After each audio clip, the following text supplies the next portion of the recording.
Revisão da vida toda, Kakai soltou o verbo mais uma vez e disse que ainda está trabalhando na revisão da vida toda, mas que a situação de fato não está fácil. E é isso que a gente tem acompanhado também no nosso dia a dia lá no STF. Então, já se inscreva no canal e vamos juntos, pessoal. Olha o que o Kakai disse. A entrevista completa está no canal da TV GGN, né? O grande Luiz Nassif entrevistou o Kakai. Eu não tenho intenção nenhuma de ferir direitos de imagem, nem direitos autorais. Então, a entrevista completa vocês vão acompanhar na TV GGN, tá certo? Vou deixar o link no comentário fixado.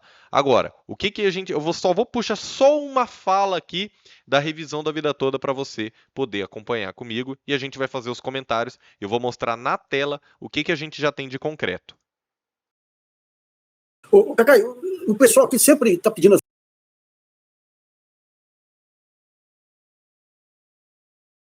sua presença aqui para saber aquela questão da aposentadoria. Em que pé que está essa discussão no Supremo? Olha, na realidade, é uma coisa meio inexplicável, né? Porque o Supremo Tribunal, ele age muito de acordo com, muitas vezes, mas muitas vezes mesmo, de acordo com as necessidades econômicas do governo. Isso é uma crítica que eu faço muito ferrenha. Até sei que à época, o advogado-geral da União não gostou de um determinado artigo que eu escrevi, porque, assim, existe um argumento ad terrorem, né? Que é um argumento de que, não, isso aqui, aí colocam bilhões com uma facilidade inacreditável. Assim, qualquer menino poderia fazer essa análise. Quando nós entramos no processo, já estava bastante adiantado, a primeira coisa que nós fizemos, e estamos ainda tentando fazer, é mostrar o erro absurdo dessa análise. Porque, veja bem, a questão jurídica, o Supremo já definiu, voltou atrás e tal. Mas o governo, quando está forte, eu admiro muito a competência técnica do advogado-geral da União. A advocacia-geral da União, Nassif, eu sou antigo, né? O diabo não é diabo por ser diabo, não é por ser velho, né? Eu sou de uma época que a advocacia-geral da União não tinha nenhuma influência no Supremo. Os advogados-geral da União não iam lá. O ministro Gilmar foi que realmente deu uma diferenciada, começou a ir para a tribuna, começou a distribuir memorial. Depois foi crescendo tanto que começa a ter uma relação muito grande na relação econômica. Então, hoje, o governo tem muita força nesses processos que são envolvidos valores altos. Só que, nesse caso, houve um fato que não é verdadeiro, passou a ser valor estratosférico. Então, nós estamos lutando contra aquilo que não existe. É uma guerra dura porque, infelizmente, o presidente do Supremo, o ministro a quem eu admiro tanto, ele tem uma preocupação muito grande, eu diria, com essa estabilidade econômica, né? O Supremo virou sempre tem que ser mesmo, um poder político muito forte, né? Então, se chegar lá a informação de que, julgado tal processo, vai ter um rombo de tantos bilhões, vamos botar uma câmara, vamos botar um estudo técnico que possa ter a certeza disso. Então, a guerra está muito, muito grande e, eu diria, desigual. Kakai, mas a facilidade que tem alguns ministros de adotarem estatísticas malucas aí, eu lembro uma aí que o Brasil tem 95% de todas as ações trabalhistas mundiais, uma maluquice criada por o cara da Riachuelo lá, que os ministros repetiam. O ministro, né? Ou seja, o rigor estatístico não é uma das virtudes do Supremo, não. Você sabe que a estatística serve para quase tudo, né? É uma coisa impressionante. Eu me lembro que quando foi julgado a presunção de inocência, que foi o processo talvez mais interessante que eu atuei no Supremo, eu entrei, foi o processo que resultou na liberdade do Lula, mas eu não entrei por isso, eu entrei por causa da questão carcerária brasileira. O Lula, na época, não era nem condenado. O sistema carcerário brasileiro, que é uma tristeza.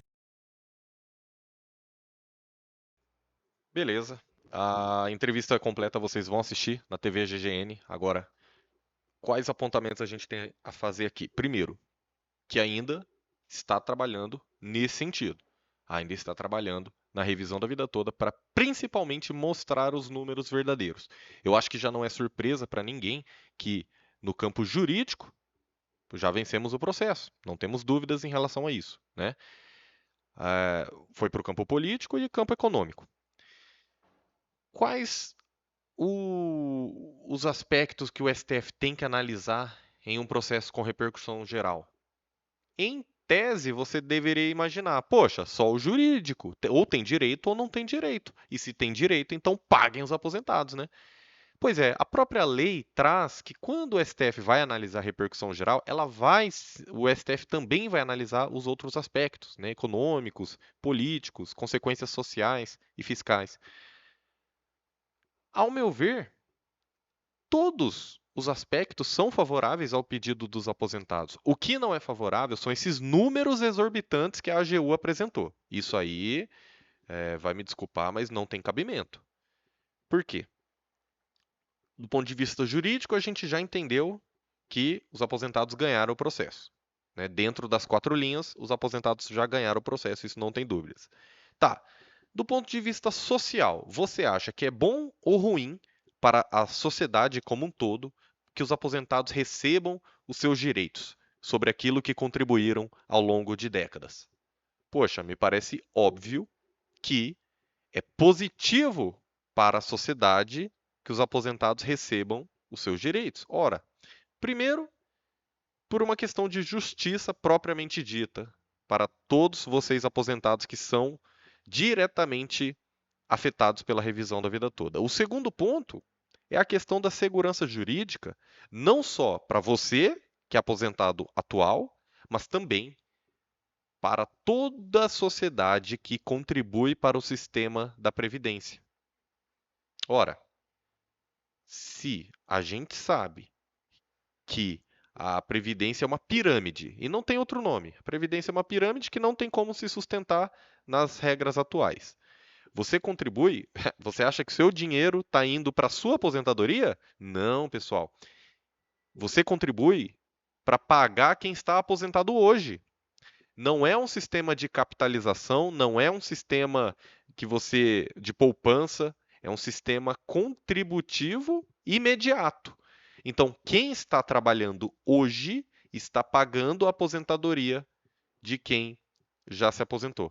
E você pode pensar, poxa, mas aí não é justo, porque eu não tenho nada a ver com isso, com essa história de que os casais estão tendo menos filhos, de que os brasileiros estão vivendo mais. Eu não tenho nada a ver com isso. Eu contribuí, eu quero meu dinheiro. E você está certo.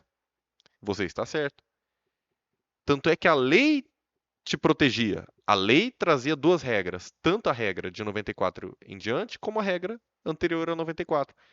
Quem errou nessa aplicação foi o INSS, que só aplicou uma das regras para todo mundo. E quando vem a justiça para corrigir essa injustiça, o STJ foi favorável de forma unânime. O STJ viu que estava errado mesmo. O STF, ao julgar, plenário virtual também foi favorável. Até que veio um pedido de destaque do Nunes Marques, 11h45 da noite, no último dia de prazo, atrasou o julgamento em mais de 8 meses, e no plenário físico tivemos a vitória novamente dos aposentados por 6-5. Então, a justiça já teve a oportunidade de corrigir essa injustiça histórica.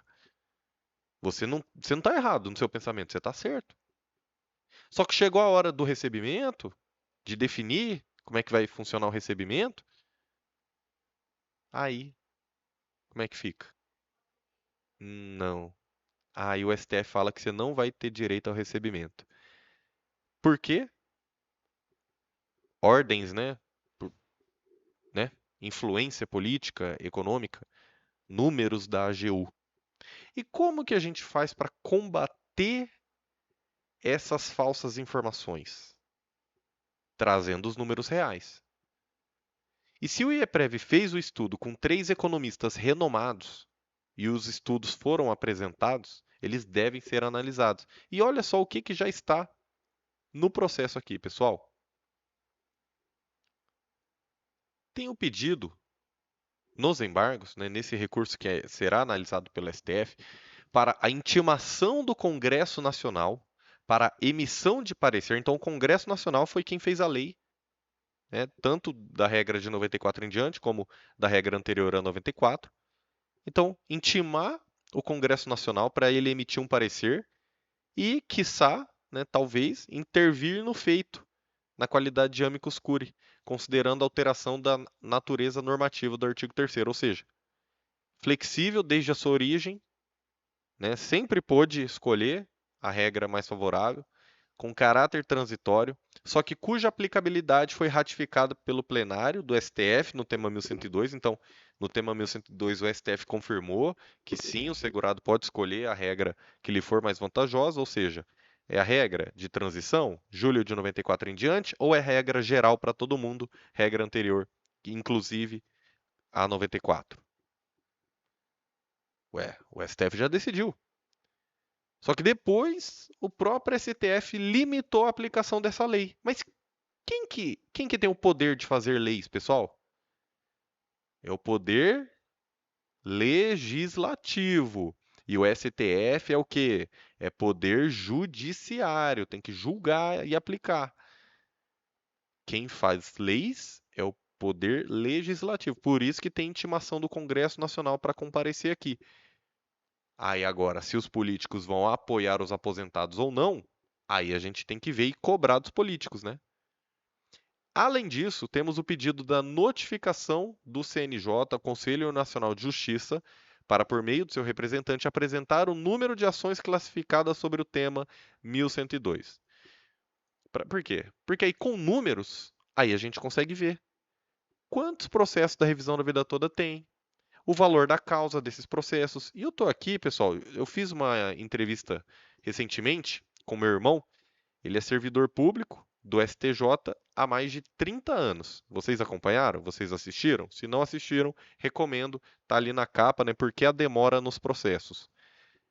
E o meu irmão, um monte, concluindo o doutorado, concluindo o segundo livro dele e servidor do STJ há mais de 30 anos, né? Quando eu era criança, ele já tinha passado no concurso do STJ. E ele disse o seguinte: olha, e primeiro que o STJ julgou de forma unânime a favor dos aposentados, né? Então, vamos junto. Você viu quem que tá a favor aí, né? E ele falou que estão implementando inteligência artificial, que os sistemas de informática estão melhorando, porque estamos na era da informática, é inegável. E o próprio CNJ, isso aqui são dados públicos, eu vou mostrar para vocês, o próprio CNJ mostra os dados da revisão da vida toda. Olha só isso aqui, pessoal. Isso aqui são números gerais, né? Processos pendentes de julgamento, gerais, não só revisão da vida toda, gerais. 82 milhões de processos. É muito processo, né? 25 milhões novos processos no Brasil inteiro. Mas beleza, isso aqui é sobre processo de tudo: criminal, atraso de voo, consumidor, tributário, tudo. Beleza. Quando a gente vai aqui em assuntos, aí beleza. Aí a gente consegue. Deixa eu aumentar um pouquinho para ver se vocês conseguem ver comigo. Eu não sei se vai. O site do CNJ tá meio assim, né? Mas eu vou abrindo aqui e vou lendo para vocês, caso vocês não consigam ler na tela. Ó, direito previdenciário, RMI, renda mensal inicial, reajustes e revisões específicas. E eu vou abrir aqui, ó, revisão da vida toda, tema 1102 da repercussão geral. Então, selecionei somente processos da revisão da vida toda, atualmente, beleza? Tá. Aí nós vamos ter aqui o seguinte. Quando nós selecionamos desde 2020, que é a maioria dos processos, né? Nós temos aqui, ó, quantidade de casos novos por ano. Em 2023 tivemos mais de 102 mil processos. Em 2022 tivemos aí 10.594. Em 2021, 3.967. Em 2020, 5.054 processos. E em 2024, 22.096 processos. Ou seja, até hoje são protocolados processos da revisão da vida toda. Se a gente somar tudo, pessoal, a gente vai ver um número aqui, né? 124, 134, uns 140 mil processos. Uns 140 mil processos. Muitos no juizado especial, como a gente já sabe. Aí, se a gente deixar aqui pendentes, que são os processos em aberto, temos aqui 132.319 processos pendentes, contando todo mundo que entrou depois de 21 de março. 132 mil processos pendentes. Mas aí você pergunta, ué, professor, mas foi dada entrada em praticamente 140 mil processos. Por que só tem 132 mil ainda pendentes? E os outros 8 mil? Mais ou menos 8, 9 mil. Vamos colocar aqui, ó, em processos baixados, né, que já foi julgado e já baixado para o arquivo. 9.459 processos. Ou seja, tem gente que nem juntou cálculo, tem gente que entrou de qualquer jeito, aí foi extinto mesmo. Isso aí vai ser extinto mesmo. Agora, tem juiz que está arquivando processos, veja que é a minoria ainda, veja que é a minoria. Tem aposentado comentando, né? Ô professor, todos os processos foram arquivados. Mentira. É mentira. Quem te falou isso está mentindo. Porque eu estou aqui com o site do CNJ ao vivo. Eu estou com o site do Conselho Nacional de Justiça ao vivo. E foram 9.459 processos baixados, arquivados. E tem 132 mil ainda pendentes. Só que esses 9 mil, pessoal, tem advogado que não recorreu. Tem advogado que já largou de mão, já largou, jogou pro alto. Não quer nem atender o cliente mais. Então o que você tem que fazer? Tem que perguntar para o seu advogado, ó, meu processo ainda está correndo? Teve sentença? Porque senão eu quero recorrer, porque eu quero esperar a decisão do STF definitiva. Se você quiser uma análise completa, seja um parecer jurídico do seu processo em andamento, seja para trocar de advogado, ou uma análise de outras 20 revisões que não precisa esperar o STF, inclusive a revisão do direito adquirido, você pode entrar em contato no WhatsApp. Tá certo, pessoal? Mas, de qualquer forma, o que eu quero que você entenda é que você precisa ficar em cima do seu advogado. Você tem que falar, ó, eu quero recorrer, e se o doutor ou a doutora não quiser recorrer, já me avisa que eu vou procurar outro advogado e você não vai poder me cobrar mais nada.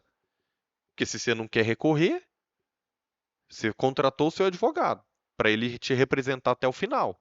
Agora que a gente está chegando no final, agora que a gente está chegando perto da conclusão de tudo, né, do encerramento do processo, aí você vai deixar, você vai dar mole? Vai deixar esse processo ser arquivado? Agora que está chegando na hora do final? Então, se você quiser, WhatsApp ou entre em contato aí com o seu advogado, que vai dar tudo certo, beleza? Então, não vi ninguém trazendo essas informações aqui, eu vou continuar trazendo mais informações, então se inscreva aqui nesse canal, que Deus te abençoe e até a próxima.